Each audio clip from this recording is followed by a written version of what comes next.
parler aussi d'un des ennemis que vous avez combattu tout au long de votre carrière, c'est le chômage. Hein. Vous avez aussi lutté contre le chômage. Alors vous, à un niveau, j'allais dire presque stratosphérique. Et maintenant, alors Alexandra Tressot-Le-Dauphin, avec vous, on va quitter la stratosphère pour arriver au niveau concret du terre-à-terre.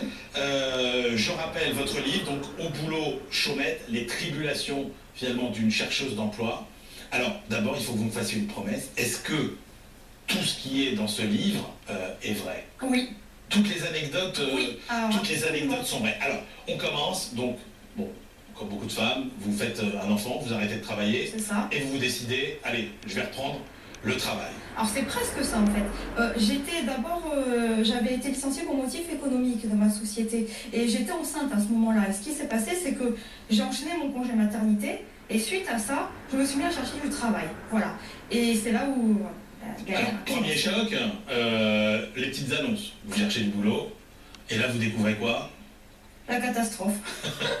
Donc finalement que votre diplôme c'est plus un handicap finalement. Tout à fait, le diplôme devient un handicap. Je m'entends dire que je suis surdiplômée. Dans tous les cas, je ne rentre pas dans les cases des emplois traditionnels, quand bien même j'ai l'impression d'avoir les compétences requises. On vous dit, votre CV est trop long, il faut le raccourcir. Oui, on me l'a dit.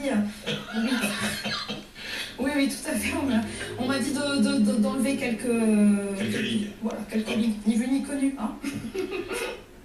Et alors, donc, les petites annonces. Deuxième choc, Pôle emploi.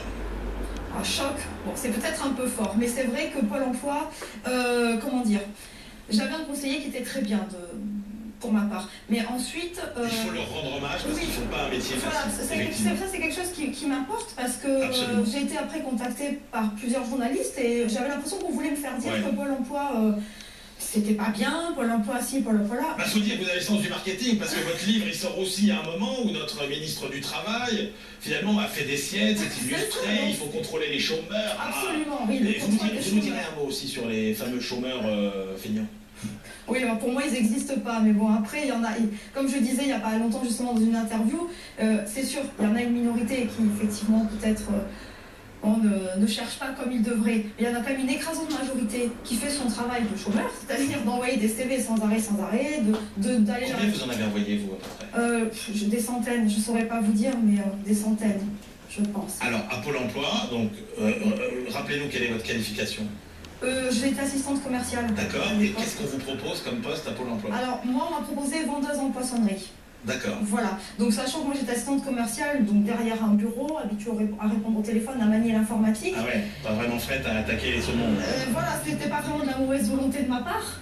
C'était juste que je savais pas vraiment faire. Et puis, on passait d'un bureau à un étal, c'était pas du tout la même relation de travail. Alors vous racontez l'histoire de vos camarades aussi, qui est styliste. Styliste, tout à fait. Et on lui propose on lui propose un poste de chauffeur routier. Sous prétexte que quand on est styliste, on aime bien vivre la nuit, tout ça, donc on peut... Voilà, c'était ça un petit peu. Alors ça, c'est complètement vrai. C'est pas à moi que c'est arrivé, évidemment, mais c'est à une personne de mon réseau Facebook, parce qu'en fait, j'ai mon fief sur Facebook, ça c'est important de le dire. D'ailleurs, j'en profite pour faire une toute petite parenthèse. Facebook est super important. On va y venir. Très bien. On va y venir, parce que, alors, par exemple, il y a vous avez parlé d'une réunion à Pôle emploi où il y a une de vos camarades qui cherche du travail qui est community manager. Absolument, qui est un nouveau métier. Et à Pôle emploi, on lui dit, c'est embêtant parce que votre métier n'existe pas. Absolument. Voilà, on lui a dit, alors maintenant, apparemment, depuis peu, ils l'ont intégré dans leur système de fiches, vous savez, leur classement, mais il y a encore, je crois que ça date de 2 ans, je dirais, ou 1 an et demi, ça n'existait pas. De même, moi, je suis rédactrice web maintenant, et c'est pareil, je crois que c'était pas référencé encore récemment. Ce sont des nouveaux métiers qui évoluent forcément, puisqu'il y a une demande croissante, mais ils ne sont pas encore très connus. Tout ça, ce ne sont pas des métiers encore très répandus.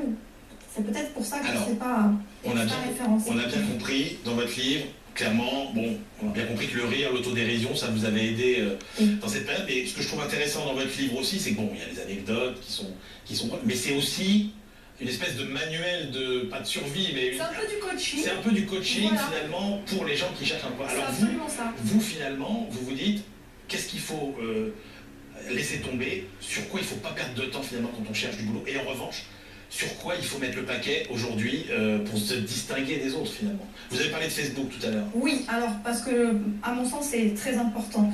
Je suis partie de rien et au fur et à mesure j'ai fédéré de plus en plus de personnes, notamment via Facebook. Le fait de les fédérer, et je les remercie 1000 fois s'ils nous regardent, le fait de les fédérer, ça a permis qu'ils deviennent les ambassadeurs de ma petite société qui s'appelle Drôle de Plume et de mon livre après par la suite.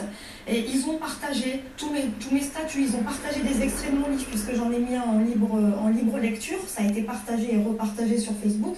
Et tout ça a fait que ça a attiré un petit peu l'attention d'autres personnes qui ne me connaissaient pas du tout.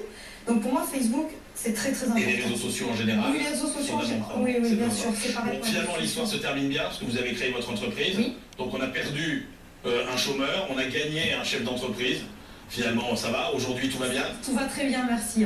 Bon, eh bien écoutez, alors, vous dites à la fin de votre livre, si je passe un jour à la télévision, Oh non. je voudrais rencontrer The Mentalist, Michel Simès ou encore Florence Foresti. Alors, Vous en avez un des trois? j'en ai aucun des trois, mais je vous ai amené Michel Cantu. Oui, Regardez, c'est encore mieux. Et franchement, C'est encore mieux. Juste, Michel Cantu, avant de nous quitter, quand vous entendez comme ça des témoignages concrets, qu'est-ce que ça vous inspire? Écoutez, ça me réconforte profondément. Et j'aimerais beaucoup que votre témoignage, la générosité avec laquelle vous mettez votre livre à la discussion de tout le monde à travers l'Internet, que tout ceci donne du courage à tous les chômeurs et les chômettes qui sont sur le point de baisser les bras ou d'être découragés. merci beaucoup, surtout que c'est le but du livre, voilà, de leur montrer qu'on peut avoir des diplômes, de l'expérience et malheureusement ne pas s'en sortir et du coup avoir recours à des solutions auxquelles on n'a pas forcément pensé au départ, à savoir monter son entreprise ou son auto-entreprise, puisque dans mon cas c'est une auto-entreprise. Eh bien écoutez, il me reste tous les deux à vous remercier. Donc, Michel Cantu, la scène de ce drame et le monde, 13 ans à la tête du FMI. Et puis au boulot, Chaumette, Alexandra Tressot, le dauphin, les tribulations drôles et féroces d'une chômeuse. Merci encore à tous les deux d'avoir été les parrains de cette émission. Vous étiez nos premiers auteurs invités. Merci beaucoup. Merci. Avec plaisir, merci à vous.